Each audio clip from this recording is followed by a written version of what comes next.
Здорово, с вами Каска. После The International 10, возможно, как и я, многие захотели вернуться в Dota 2. Поиграть, вспомнить, как оно было. Те ребята, которые играли 2-3 года назад, сейчас возвращаются, и у них уже менее 60 FPS, если, конечно же, не меняли свой ПК. У меня есть несколько таких знакомых, и они часто спрашивают, какие настройки графики поставить, что придумать можно, чтобы не менять просто свой комп. Естественно, Dota не стоит на месте, выходят различные обновления, да и плюс еще и новый персонаж скоро будет. Я думаю, многим из вас это пригодится. В общем, открываем настройки, переходим на графика. Сразу скажу, что я тестировал на двух ПК. Более мощном и на более слабом. Там i3 4-го поколения и 470 видюха. Для начала ставим галочку на расширенные настройки. Размер ставим, конечно же, по соотношению к вашему монитору. Хотя у меня 2К разрешения, но в онлайн играх я играю все-таки в Full HD, то есть 1920 на 1080. Потому что мне все-таки важнее FPS, чем текстуры повышенного качества. Если же ПК у вас очень слабый, то размер ставим 1280 на 720. Картинка у вас будет, конечно же, хуже, но тем не менее FPS может прибавиться почти в 2 раза. Режим отображения на весь экран. Если вы часто сворачиваете доту, я этого не рекомендую делать, особенно во время матчей, то ставите в окне без рамки. DirectX ставим, конечно же, 11. Лично, как я заметил, на нем все-таки будет больше FPS. Некоторые говорят, если поставить DirectX 9, то загрузки будут быстрее.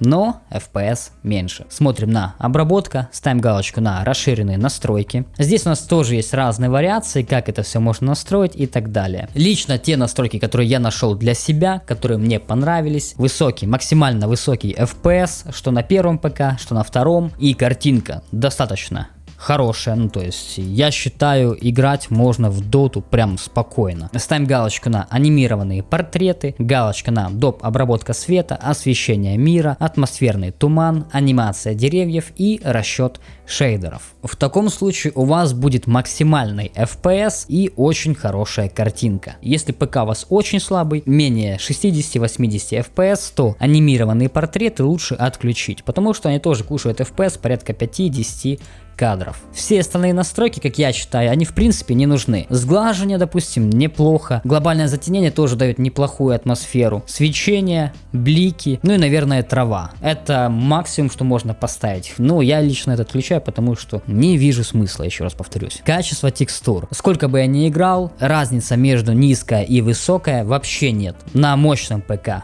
точно нет, на более слабом ПК где-то 2-3 кадра забирает, и то это скорее всего погрешность. Поэтому можете смело ставить высокое, потому что если поставить низкое, картинка становится уже более мыльная. Конечно, играть можно вообще без проблем, типа если оно не кушает FPS, чё б не поставить. Качество эффектов. Я же советую ставить низкое. Почему? Допустим, будет в вашей команде и в команде врагов много прокастеров, да, там где есть визуальные эффекты, допустим, Джакиру, Петух и так далее. Если начнется большой замес и все эти касты полетят, то ваш FPS будет очень низкий. Естественно, во время замеса нежелательно, чтобы ваш FPS проседал. Поэтому лучше не рисковать, а ставить низкое. Качество теней ставим среднее, если ПК очень слабый, то выключаем. Ну и, наверное, самое интересное — это качество обработки экрана. Конечно же, лучше ставить 100%. Картинка будет максимально четкая, все будет понятно, где кто бегает. По крайней мере, сможете отличить крипа от героя. Но если есть проблемы с FPS, то я рекомендую ставить не ниже 80, а искать где-то здесь золотую середину. Картинка у нас немножко ухудшается, я не скажу тоже, что прям очень сильно, но тем не менее. Допустим,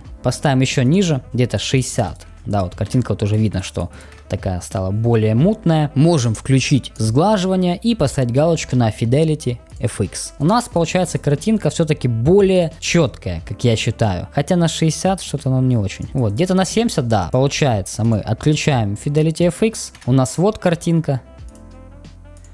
Его включаем, у нас появляется больше резкости, и за счет этого у нас прорисовываются лучше текстуры. На FPS, конечно же, никак не влияет, поэтому можете оставлять в принципе и так, если у вас ПК очень слабый. Ну, максимальное число кадров в секунду ставим максимальное значение, и максимальная частота кадров в главном меню ставим 60. Типа ставить 240 там нет смысла, потому что зачем, чтобы в главном меню ваша видеокарта работала только зря. Все же остальные настройки по сути никак не влияют на ваш FPS, поэтому как-то так. Я думаю, это самые актуальные настроечки для многих ПК как слабых, средних, так и мощных. По поводу параметров запуска. Если ПК у вас средний и ниже, то можно их использовать. Если же мощный, то пропускаете. Не так давно человек мне отправлял данные параметры запуска, за что ему, конечно же, отдельный респект. Можете попробовать их использовать. Нажимаем ПКМ, копировать, открываем Steam, библиотека, находим Dota 2, нажимаем ПКМ, свойства. Кстати, отключаем галочку игровой кинотеатр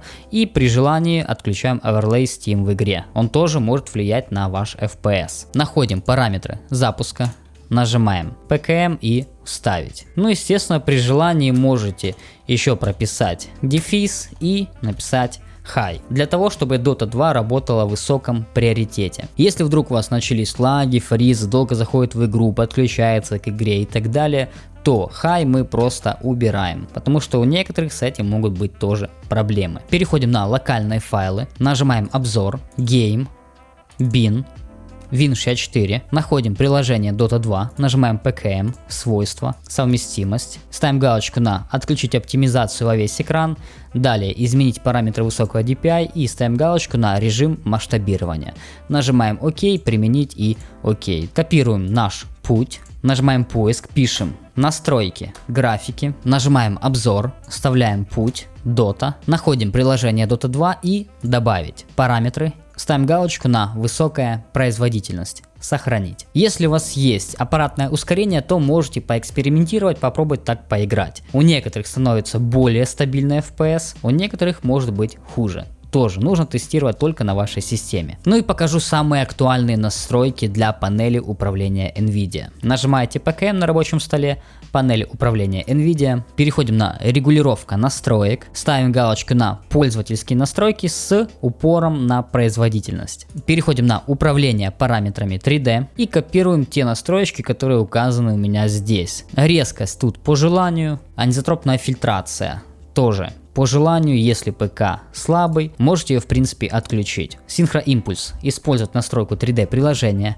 GP рендеринг. Выбираете вашу видеокарту, заранее подготовленные кадры ставим на единичку, все остальное мы отключаем. Частота обновления ставим высшая, доступная. Размер кэша шейдеров ставим по умолчанию для драйвера. Режим низкой задержки ультра. Режим управления электропитанием. Режим максимальная производительность. Все остальное мы отключаем. Находим фильтрация текстур, качество ставим высокая производительность. И фильтрация текстур отрицательная ставим разрешить. Трилейная оптимизация включить. Переходим на настройки Physics. Процессор. Выбираем вашу видеокарту. Ну еще одна имбовая настроечка, как я считаю, это регулировка параметров цвета рабочего стола. Находим цифровая интенсивность. По дефолту она стоит на 50%.